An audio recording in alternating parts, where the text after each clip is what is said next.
स्वागत करेंगे। दिनेश प्रताप जी आगे आए। दिनेश प्रताप जी हमारे महामंत्री। दिनेश जी आगे आइए। हमारे राकेश गोयल जी यहाँ के उम्मीदवार। एक बार देखिए कि आइए दिनेश जी आइए। दिनेश जी आइए।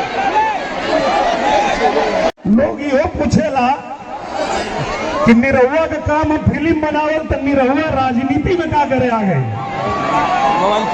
आप लोग भी सोचते होंगे ना कि निरहुआ को अपना फिल्म बनाना चाहिए, यहाँ क्यों आ गया राजनीति में। निरहुआ राजनीति में इसलिए आ गया कि देशभक्तों के लहू में क्रांति की रवानी है। देशभक्तों के लहू में क्रांति की रवानी है। राकेश गोयल के साथ खड़ा निरहुआ हिंदुस्तानी है।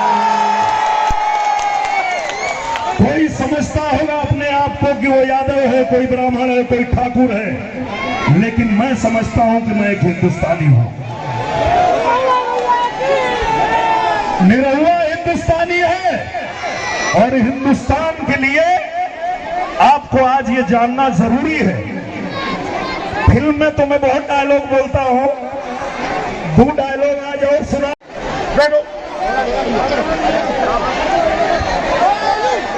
अरे भाई प्रीति बहन जी कोई अरे आप देखिए सारे लोग अपने अपने मोबाइल फेसबुक पे आ जाओ। सब फेसबुक पर आ जाओ और फेसबुक चालू कर दो। आ जाओ।